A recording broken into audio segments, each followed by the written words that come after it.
አባት ይሄን ወለደ፣ ልጅን ወለደ። ልጅ ደግሞ ኢየሱስ ነው። ኢየሱስ አምላክ ነው። ሶስተኛው ደግሞ መንፈስ ቅዱስ ነው። ይሄ አያውቁትም። ባይዘዌ አብዛኛው ክርስቲያን መንፈስ ቅዱስ አምላክ እንደሆነ አያውቅም፣ ግን አምላክ ነው በመጽሐፉ። እሺ ይሄን ካየን ይሄኛው አምላክ ይገርማችኋል፣ እናት ነው። አባት እናት ልጅ ማለት ቤተሰብ ነው። በቃ የክርስቲያን አምላክ ቤተሰብ ነው። ተመልከቱ። ታላቁ የቤተ ክርስቲያን አባት ዳግማዊ ሙሴ ቅዱስ ኢጲፋኒዎስ በመጽሐፉ መጽሐፍ አክሲማውስ ተመልከቱ ምን ይላል? አዳም ማለት አለ ከሕያው ከእግዚአብሔር አባት ከሕያው መንፈስ ቅዱስ እናት የተገኘ የተፈጠረ ልጅ ነው አለ። መንፈስ ቅዱስ ምንድነው? እናት ነው። ቅዱሳን እየሰማችሁ ነው? ይሄኛው አምላካችሁ አባት፣ ይሄኛው ልጅ፣ ይሄኛው ደግሞ እናት። ምን አይነት ነገር ነው? ቤተሰብ ነው እንደምታወሩት። በጣም ይገርማል። ከዛ ይሄ አምላክ ደግሞ መስላችሁ ይሄ አምላክ በደመና ተጭኖ ይወርዳል። አምላክ በደመና ይጫንና እየበረረ እየሮጠ ይመጣል። ተመልከቱ ዛሬ ምን እንደሚል ሙስሊም በማስረጃ ያ ጀማ ስድብ እንዳይመስላችሁ እሺ፣ ባካችሁ ክርስቲያን ወገኖች እኛ እናከብራችኋለን፣ እንወዳችኋለን። ስድብ እንዳይመስላችሁ ግን መጽሐፋችሁን በአላህ መማር አለባችሁ እሺ። ስለዚህ ቄሱ የደበቃችሁን ነገር እኛ ገልጠን መጽሐፉን ገዝተን እያስተማራችሁ ነው። ሪከርድ አድርጋችሁ ሂዳችሁ መጠየቅ አለባችሁ። ተመልከቱ ምን እንደሚል ጌታ ተጋፍቶ ቢጠሩት ፈጥኖ ቶሎ አቤት ይላል። በብርሃን ደመና ተጭኖ ወርዶ አዳም አዳም ብሎ ጠርቶ ምን ሆን ካለው ይላል። እግዚአብሔር አምላካችሁ በደመና ተጭኖ ያው ተጭኖ አምላክ ተጭኖ ይመጣል። ቅዱስ ክርስቲያኖች አዳምጡ። አምላካችሁ ተጭኖ ይወርዳል። ተጭኖ ወርዶ አዳም አዳም ይላል። አምላክ ደመና ተጭኖ ይወርዳል። አረ ይሄ አይደለም፣ ይሄ አይደለም። አምላክ ይበራል።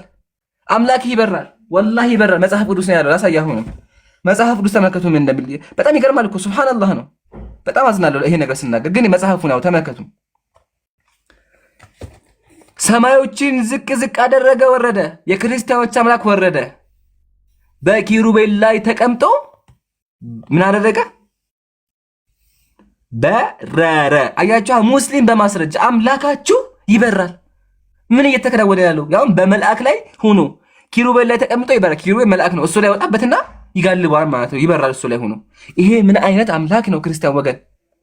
ይሄ እንዴት ነው ያልገባኝ ነገር ይሄ ነው። ምንድነው? ምን እየተከናወነ ያለው? ኢቭን ደግሞ ይሄ ነገር ነቢያቶቹ እንዳይገባቸው ነቢያቶቹን የእግዚአብሔር ነቢያት እግዚአብሔር ያወዛግባቸው ነበረ። እግዚአብሔር ነቢያቶቹ እንዳይገባቸው ያታላቸው ያጭበረብራቸው ነበረ። ራሱ እግዚአብሔር አለ። ተመልከቱ። ራሱ እግዚአብሔር ምን ተመክቶ ቢተዝቀል ላይ ነብዩ ቢታለል ቃልንም ቢናገር ያንን ነብይ ያታለልኩት እኔ እግዚአብሔር ነኝ አለ። ማነህማ? እኔ እግዚአብሔር ነኝ አለ። እግዚአብሔር የገዛ ነቢያቶቹን ያታላለ።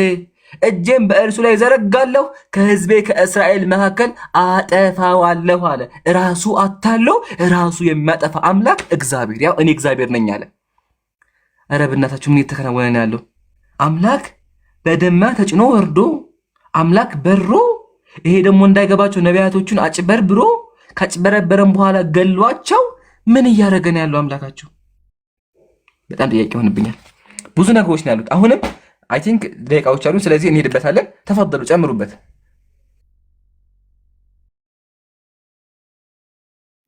አቡኪ አለ ወይስ ኦኬ ቀጥልሽ።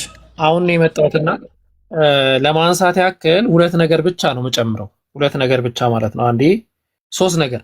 አንደኛው ኢምራን ለተናገረው ነገር ማጠናከሪያና ማስረጃ አድርጌ አንድ ጥቅስ ከፍትላችኋለሁ። ሁለቱ ደግሞ ጭማሪ ናቸው። አብ ወልድና መንፈስ ቅዱስ ኢምራን እንደተናገረው ይበራሉ ብሏል። ክንፍ ስላላቸው ነው የሚበሩት፣ ዝም ብሎ አይደለም። ያው ሰላም ለአክናፊኩም ማለት ቀድሞውን ከግብፅ በመካከሏ በወጡ ጊዜ እስራኤልን ላዘሉ ክንፎቻችሁ ሰላምታ ይገባል። መብረር ብቻ አይደለም ያዝላሉ ጭምር ማለት ነው። ተመልከቱ። ክንፎቻችሁ ሶስት ክንፍ ሰላምታ ይገባል አለ። ሰላምታ ይገባል ለክንፎቻችሁ። ክንፍ አላቸው ያ ጀማ፣ ክንፍ ያላቸው አካላት ናቸው። እና ለዛ ነው እያመለካችሁ ያላችሁት ክንፍ ያለውን አካል ነው እያልን ነው እኛ። ይሄ የሚሆን ነገር አይደለም። አንደኛ።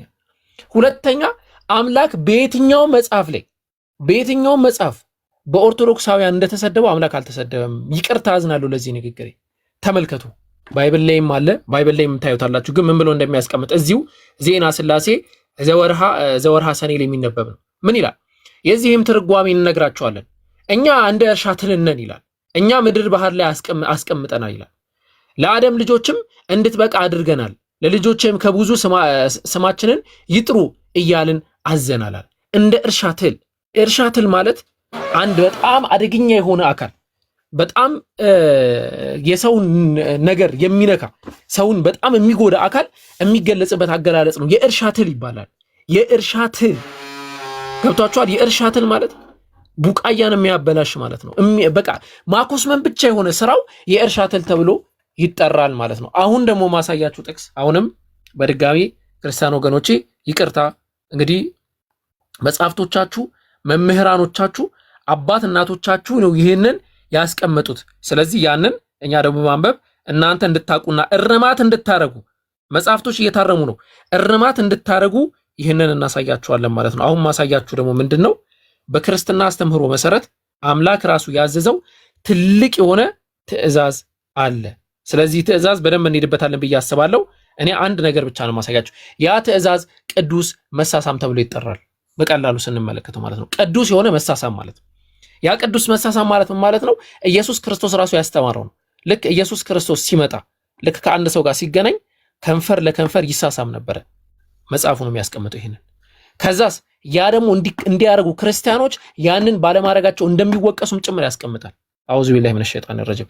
ተመልከቱ ሆሚሊ ኦን አወር ሎርድ በተሰኘው የቅዱስ የኤፍሬም መጽሐፍ ነው አሁን ማሳያችሁ ማለት ነው።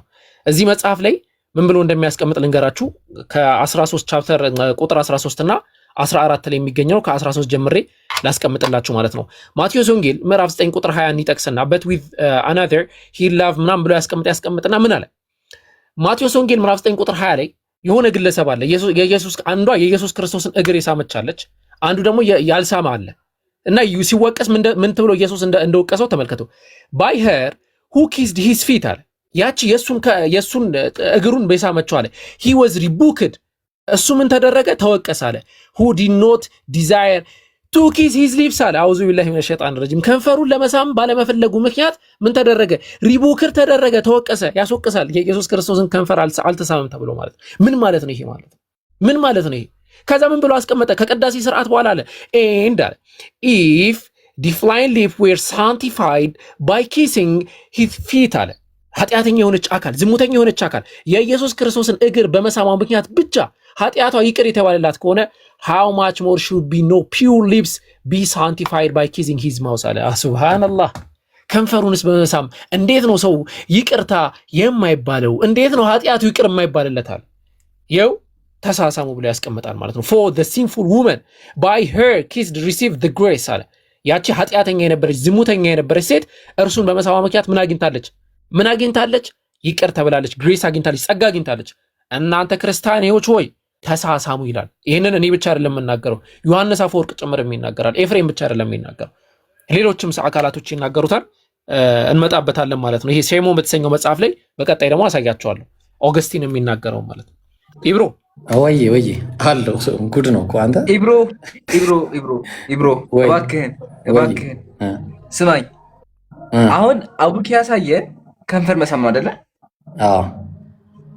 ኢየሱስ ደግሞ ከፀጉር ጀምሮ እስከ እግር ሙሉ ሰውነት ይስማል። በጣም ይቅርታ እሺ ወገኖች፣ በጣም አከብራቸዋለሁ፣ ግን መጽሐፉ ነው ያለው። ላሳያ እንዴ? አዎ አሳይ ኢምሩ አሳይ። ከዛ በኋላ እኔ ለየት ስለሚል አሳይ። ቀጥል ሂድ። ተመልከቱ ገድለ ዘርአ ብሩክ ላይ መጽሐፉ ነው። እሺ ይሁንማ ምን አደረገ? በቃ እስከዛ ምን ብላችሁ በቃ እንግዲህ ሰምተሻለሁ። ይህንንም ሲናገር ጌታችን ኢየሱስ ክርስቶስ ከዙፋኑ ከመንበሩ ተነስቶ ከእግሩ ጀምሮ መላ አካላቱን ሳመው ይላል። በቃ ልጅአለው ያቻና ጣላችሁ ይላል። ያ እዩት፣ እዛው ናቸው እዩት። ይህንን ሲያደንቁ ጌታችን ኢየሱስ ከመንበሩ ከዙፋኑ ተነስቶ አፉን የወንድ አፍ ማለት ነው፣ እግሩን መላ አካላቱ ሶ ኢየሱስ ሙሉ የወንድ ሙሉ እንትን ይስም ነበረ። አውዙ ቢላሂ ሚነሽጠራጂም። ይሄ አሁን ምንድነው ወገኖቼ? እኔ ለእናንተ አዘንኩላችሁ። ምን አይነት መጽሐፍ ምን እየተወረደ አምላክ እንዴት በሆነ ከዙፋን እየወረደ ሙሉ አካል ዘርአ ብሩክ የሚያደርጋቸው በጣም ያስጠላል። እና ባካችሁ ይሄ ነገር እስክሪን ታጋችሁ በደንብ አድርጋችሁ ጠይቁ። ቀጥል ኢንሻአላህ። ወንድሜ ሱብሃንአላህ ወላሂ በጣም ይገርማል። ግን ወላሂ ላዝም ሱብሃንአላህ በጣም የሁለታችሁ የሚያስደነግጥ ነው። እሺ አንዴ ትልቁ ላይ አድርጉኝ። ሱብሃንአላህ ወላሂ አሰብኩት እኔ መጽሐፍ ላይ ቢሆን እንዴት ላኢላሃ ኢላላህ። አንዴ ትልቁ ላይ አድርጉኝ ያ ጀማ። ሞዴሬተሮች ካላችሁ ወሳኝ ነገር ነው ማሳያችሁ። ሄሎ አላችሁ? ሞዴሬተር የለም መሰለኝ። እየቆዩ ነው እንትን የሚሉት አይ ቲንክ ቅድም እንደዛ ነበር። እሺ ወሳኝ ነገር ነበረ። መጽሐፈ ጨዋታ እስከዛ ድረስ ላሳያቸው። መጽሐፈ ጨዋታ ላይ ምዕራፍ 4 ላይ ይህ የኦርቶዶክስ ቤተክርስቲያን መጽሐፍ ነው። እንግዲህ ተመልከቱ ምን እንደሚል። እግዚአብሔር ምንድን ነው? ፈሪ ነው። እግዚአብሔር ፈሪ ነው። ዋት እኔ የምለው ለምሳሌስ ይሄ ይባላል ወይ? ለምሳሌስ ይሄ ይባላል ወይ? እግዚአብሔር ፈሪ ነው። እንዴትስ ብላችሁ ነው አምላካችሁን በፈሪነት የምትገልጹት? እንዴት ነው አምላክ በፍርሃት የሚገለጸው? ይሄንን አይነት አካሄድ ከየት ነው ያመጣችሁት? እግዚአብሔር ፈሪ ነው። ሱብሃንአላህ። በየትኛውም አይነት መንገድ እንዴት ነው እንደዚህ የሚባለው? እዛው መጽሐፈ ጨዋታ ምዕራፍ 3 ላይ ደግሞ እግዚአብሔር እጅግ አረጀ። እንዴት ነው የምትገልጹት አምላክን? እግዚአብሔር እጅግ አረጀ። እጅግ አረጀ። በምንም አይነት ምሳሌ ይሁን አምላክ እንዴት አረጀ ተብሎ ይገለጻል? በምንም አይነት ምሳሌ ወይስ መጽሐፈ ጨዋታ ስለሆነ እየተጫወቱ ነው? እኔ ወላሂ በጣም ነው የሚገርመኝ። አንድ ደግሞ በጣም የሚገርማችሁ ነገር አንዴ አልሐምዱሊላህ አስነጥሶኝ ነው። እሺ ምን ይላል? ባህረ ሐሳብ ምዕራፍ 1 ላይ አንድ በጣም የሚገርም ነገር አለ። እግዚአብሔር ስነ ፍጥረትን ለምን ፈጠረ በሚለው ርዕስ ላይ አንድ ያስቀመጠው ነገር አለ። ምንድነው ያስቀመጠው? ዓለማትን አስቀድሞ እግዚአብሔር በአንድነት በሶስትነት አንድነቱ ሶስትነቱን ሳይጠቀልለዋል። ልብ አድርጉ። ሶስትነቱ ደግሞ አንድነቱን ሳይከፋፍለው አለ። ስለዚህ እግዚአብሔር ይጠቀለላል፣ ይከፋፈላል ማለት ነው። ልብ አድርጉ ያጀማ፣ እግዚአብሔር ይከፋፈላል። አያችሁ ምን እንዳስቀመጠ ተመልከቱ። ብቻ በደንብ አድርጋችሁ አዳምጡ።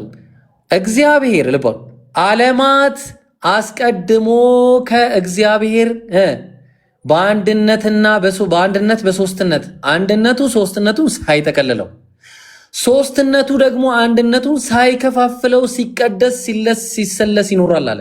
ይከፋፈላል፣ ምን ይደረጋል? እንዲሁም ደግሞ ይጠቀልላል ማለት ነው። እግዚአብሔር በባህሪው ማለት ነው። እግዚአብሔር አንዴ ይከፋፈላል፣ አንዴ ይጠቀልላል ማለት ነው በባህሪው። ይሄ እውነት የአምላካዊ ባህሪ ነው ወይ ነው? አምላክ በባህሪው እንደዚህ አይነት ተለዋዋጭ ነው ወይ? ስለዚህ አንዴ ልድገምላችሁ እዚህ ጋር እግዚአብሔር እጅግ አረጀ። ይኸው ኢብራሂም አይደለም ያለው መጽሐፉ ነው ያለው። መጽሐፈ ጨዋታ ስጋዌ ምዕራፍ 3 ላይ ማለት ነው። በተመሳሳይ መጽሐፈ ጨዋታ ምዕራፍ 4 ላይ እግዚአብሔር ፈሪ ነው። ፈሪ እንዴት ነው አምላክን እንዴት ነው ይህንን አምላክ አምልክ ብላችሁ የምትጠሩ? በየትኛው አይነት መንገድ ነው ይህንን አምላክ አምልኩ ብላችሁ የምትጠሩ?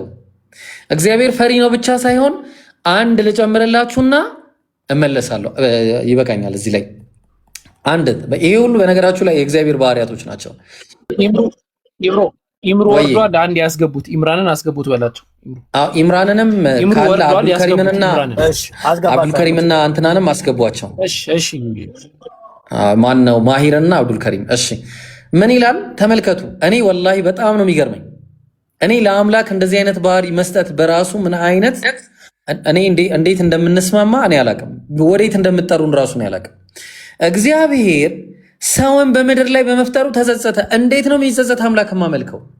እንዴ የሚጸጸት አምላክ ብቻ አይደለም። እግዚአብሔር ምን ያደርግ ነበር መሰላችሁ? ተመልከቱ ምን እንደሚል አንደኛ ቆሮንቶስ ምዕራፍ 1 ቁጥር 25 ላይ ከሰው ይልቅ የእግዚአብሔር ሞኝነት ይጠባልና። ሃው ዴር ዩ ጋይስ! እንዴት ነው አምላክን በሞኝነት የምገልጹት? ኢምራን የምትፈልጋቸውን ሳባቸው ስለማላቃቸው በጣም ይቅርታ ወንድሜ ስላቋረጥኩ። ኢምራን መሳቢያ ሰጥቶ ሞዴሬተሪ ነጥቃኛል። ሞዴሬተሪ መልስልኝ አንተ ሰውዬ። እሺ ምን ችግር የለም። ኢምራን መሳቢያ ያለውን ማስገባት ይችላል።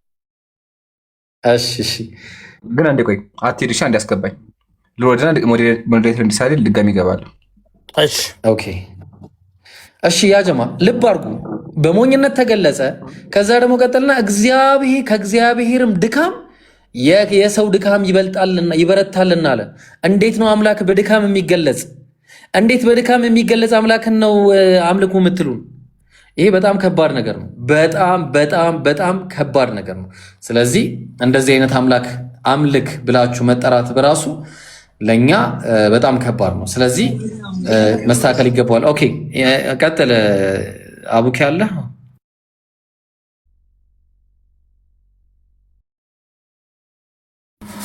ኦኬ አላችሁ ጋይስ በጣም ታፕታፕ ኮፒ እያደረጋችሁ ነው። ማን ላድርግላችሁ? ማን ነው? አቡኬም እኔ ያደርጋለሁ። ችግር የለውም። እኔ አስገባዋለሁ። ቆይ ኦኬ እሺ ሴርሞንስ ላይ ልቀጥል መሰለኝ። አይ ቲንክ ሴርሞንስ ላይ እንሂድበት በሚገርም ሁኔታ ማለት ነው። ሴርሞንስ ላይ አሁን የምናገረው ይሄ የተራ ግለሰብ ስራን አይደለም። ለሚሾዩ በአማርኛ በኢትዮጵያ የመጽሐፍ ቅዱስ በአማርኛ ኑዛዜ የተሰኘ መጽሐፍ የተተረጎመለት ያሳያችሁ መጽሐፉን ይሄው ይሄ የምትመለከቱት ኑዛዜ የተሰኘ መጽሐፍ የተተረጎመለት የቅዱስ ኦገስቲንን ታሪክ ነው ማስቀመጥላችሁ። ትኩረት አድርጉ። የቅዱስ ኦገስቲን ታሪክ ነው። ቅዱስ ኦገስቲን በመጽሐፉ ላይ ያስቀመጠውን ነገር ነው የምነግራችሁ። ሴርሞንስ በተሰኘው መጽሐፉ ላይ the work of Saint Augustine ይላል። የሴንት ኦገስቲን ስራ ነው። ምን ብሎ አስቀመጠ? ስለ ክርስቲያኖች ስራን እንትን ከሰሩ በኋላ ይሄ ቁርባን ማቅረብ ምናምን የመሳሰለውን ስራ ከሰሩ በኋላ ምን አለ? after that comes the greeting አለ። ከዛ በኋላ ምን ይመጣል አለ?